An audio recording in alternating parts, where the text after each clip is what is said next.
Hey guys, how you doing today? It's me, Kelly. This is another video in our series of how to make your own, art products at home. So very fun. Now, here's what I got.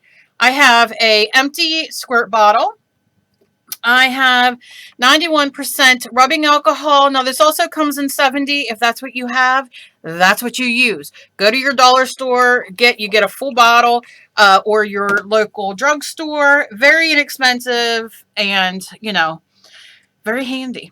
And then go to your dollar store or look in your junk drawer. If you have a junk drawer like I have a junk drawer, you have random Sharpies and Bic markers and that kind of thing sitting around. Now, these are Bic markers and they are permanent. It sounds permanent.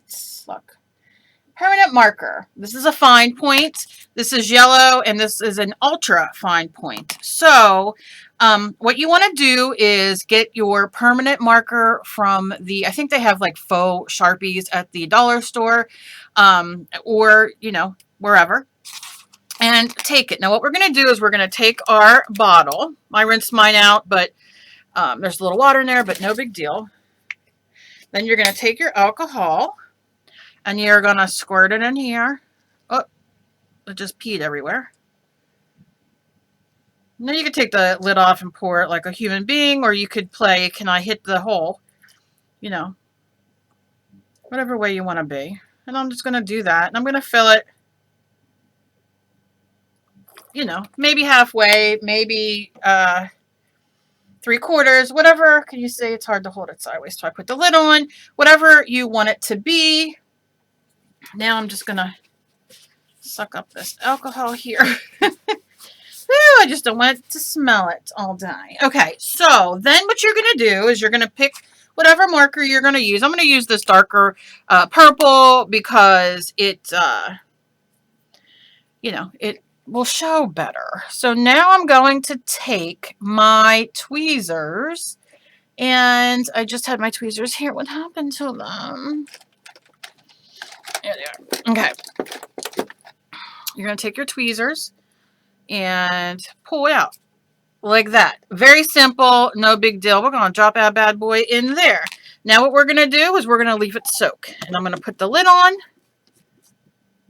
And look at that already. Look at that already. Look. Beautiful, beautiful. So obviously this is empty and we can't do anything with this anymore, but you can save this for if you don't have anything and you want to start stirring stuff, or whatever. There's nothing left in it, so you can use this as your circle, right? We're doing double duty. You can use this to make circles, and then this is even smaller circles. Look at that. Look at the fun. Well, you can't see it on there because there's no ink. Let me put ink real quick before just to show you. So I'm just doing this. Look. You can use this for pupils, if you're drawing eyes. Look at that fanciness. Or you could use this part. Look, that could be the middle of your eye, right? Your, what's it called? Iris. Now look, because it's not, this is not waterproof. Look how cool that looks though. Let me show you. I know it's kind of far away. And these are the small ones. Look how cool. All right, well, I'm going to throw this bad boy away. But look, because this is not permanent, we will take a little water and just squirt from above and watch it run. I'll move closer for a second. And watch it run. Watch it run everywhere. Look. Look at that, how cool. Well, it'd be cool if the light wasn't right now. Look at that. Yeah, boy. So what's fun is, while this is still soaking, we can make it run this way. And we can have drippy drips. Right? So think about that. Think about in your mixed media journal, or your art journal, or your mixed media paintings and all that kind of stuff. You're getting a twofer. You can make circles with paint. You can do it with acrylic paint. And, that gives you another mixed media tool. You can do it like I did with this I got years ago. Deep turquoise Nina Bantuk, I don't know what the hell it is, but I just got one because I like the color, deep turquoise. But anyway, it is not permanent. It is water soluble, so you can do this with a marker, a Crayola marker, and ink the bottom and put it on there and get this fun thing. So, I mean, come on now, I could go on forever. Forever, ever, forever. But what I'm not going to do is sit here while this soaks. I'm going to leave it soak for about a half hour, and then I'll be back to show you the deliciousness that is called alcohol ink. Nothing like filming for 5 minutes and then realizing you did not push the button to record. Okay, we're back. I shall start over. I want to show you, this is our purple. Look how it is, real nice. I started playing on these, but I'll talk about it in a second. But look how cool the purple is. And it's just alcohol ink. Look at that. Now on paper, of course, it's going to be sucked in. But I don't care. I'll use this for a mixed media background. I'm not too worried about it. Okay, so here's a piece of metal. It's like jewelry making metal, but it can be whatever you have. Maybe you have a belt buckle or something. A piece of ATC card, which I used Mod Podge glossy Mod Podge on to seal it. And then a piece of plastic. And what I did was I took some... Where'd my water go? I'm so frustrated. I can't think about where I put all my stuff. Isn't that crazy? Like, you do good, and then all of a sudden you're like, what? It's not recording. And then it's like, you're doomed. Okay, this is just regular water, and I'm just going to spritz it on everything here just for a second.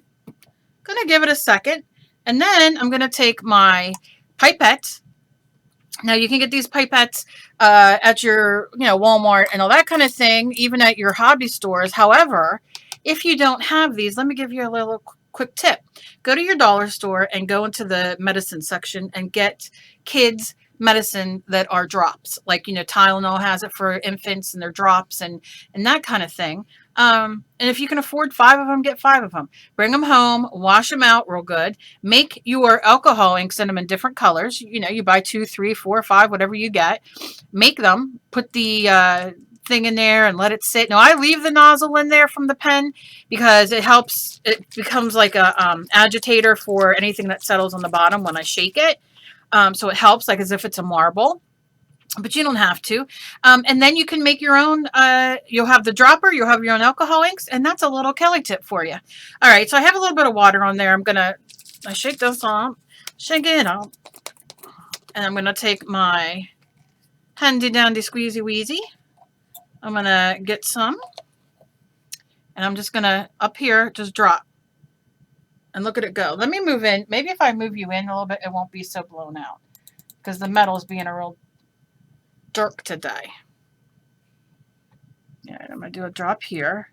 The higher you do it, you just have a little bit more control. That's on the glossy paper. Look at that.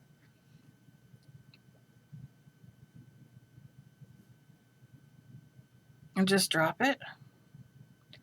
You also... I'll do a couple more. You also can, let me pour this back in here, squeeze it back in, and you also can spray, right?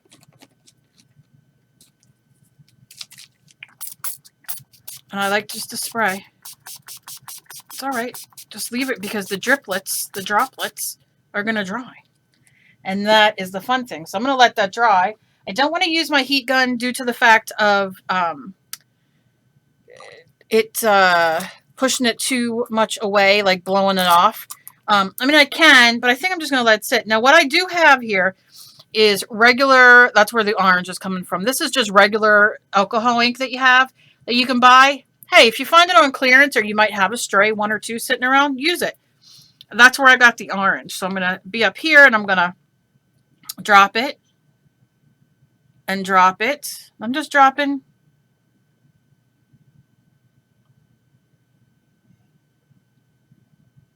Okay. It's going to add a little more color. And then, and look, it's going to do its own thing. You know what I mean? Like, that's what alcohol ink is good for. And if you have a makeup sponge, you can always go and tap some of it out if you don't want it so thick. Maybe move it out a little bit more. Put it in different areas. Maybe you want it. Right? Because it's going to dry. Okay. And then I like to lift it up And look at the purple underneath, how cool. And I'm just going to leave it drip this way. And that way. And that way. And this way. I love drips. I'm a grungy girl. I love pretty things too, but sometimes, this is bizarre, but sometimes pretty things scare me. I don't know. I don't know. It sounds odd. I know, but it's the truth. I think it's my other light blowing me out too. All right. But you see, right? You see it? Let me see. Let me see if I can dry this from up here, maybe. I don't want it to blow too much. This can drip a little bit.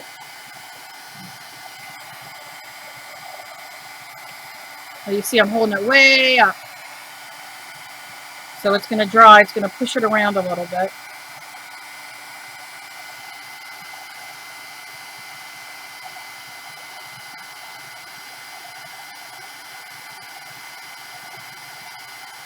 Now I'm going to concentrate on this bottom part here and then make it run from the top. See how it kind of blows everything around? I don't necessarily want that. I mean, there's nothing wrong with it. But I kind of like all the colors, you know, smudged, smeared. So let me run it down. Now the purple and orange mix, it makes brown. It's all right. It's just, we're just playing. I'm going to let that run just for a second. Give it a tippity tap. Put it back down. Look at that. Now I'm going to spray just a little more purple there because I want that purple to stay there. Yeah, I'm not going to dry this one. I'm going to let this dry. It'll be drying in a couple minutes. A little bit there. Yeah, I'm going to leave it sit. All right, I shall be back one last time. Okay, so I think I fixed my lighting a little better because it was blowing everything out and I couldn't show anything. Anyway, so look. Look how pretty it makes it so iridescent and pretty. Can you see? Lighting's still a little bad, but not as bad as it was. You can still at least see the purples now. Yeah, like that. Look how pretty. So if you're doing a bracelet, you know, you can get pieces of metal at your local Lowe's, Home Depot, at your local craft store to make bracelets and all that kind of stuff. This is just fantastic. I would probably like clear coat it just to be safe, and then I would probably put it over a like a, I don't even know what it would call, like a wrist shaper kind of thing, and bang it until it, oh yeah, or made it, or I would cut pieces. Oh, I can just go on and on. I'll probably make something with this and then show you guys. But look how cool. Like I said, imagine if you have all the other colors in, you know, in this too, and play. You can mix and match even with, if you only have one or two regular alcohol inks, like you see I could, you know, playing on here. So that came out really, really cool. Like I said, it's a pretty big piece of metal. This one is, I would have to work a little bit harder on this one because it's moving around a little bit too much. I don't know why. And this is our glossy. Is it still a little wet there? What the heck was that noise? So I tap it and just move it all around. And you can always go back in with a little more alcohol and leave it sit. And it'll, you know, it's not going to be fantastic, but it'll lighten those up a little bit, make them run a little bit more. And see how you can just play around. I really like this one. I don't want to mess it up too much, but if you put a little dot in the middle, it'll do its thing. So this is so much fun. I could sit here for hours and play. But you could put more color, you know, different colors in the middle and just have a blast. So like I said, think of who did I see? Oh, who did I see the other day? I think it was Eileen McInnes. She did, was it her or was it Ann Williamson? One of them did, they took their soda cans and they cut them open and used the other side as metal and used those as like embellishments and stuff on their ATC cards and all. So, I mean, you can use this on those as well, on any kind of metal. And, you know, you can use a soda can, cut it out, and make it a bracelet. You just kind of form it against your wrist, and you know what I mean? Oh gosh, I could go nuts. I could go nuts. I don't drink soda, but maybe I should get a can just to try it, because I loved watching those ladies. I know both of them did it. I don't know who came up with it first, though. That's the only thing. But maybe if any of them are watching, they can, you know, put their link down below to it, and y'all go see that as well. Anyway, I had a blast playing with these and making my own. I'll be using this again. And yeah, it's just a lot of fun, a lot of fun. So don't forget to check out my video on making your own sprays with food coloring and water. I will link that around here, and go check it out. And you get just a few other ways that you can cheaply have a blast playing, you know, in your mixed media or your art journal or whatever you want to do. So I love you guys so very much. And as always, please be kind to each other. You never know what battle somebody else is fighting. Share me around like I'm your loose friend. You know, maybe share me with somebody who, you know, might be interested in this. But I love you guys, and I will see you later. Bye-bye.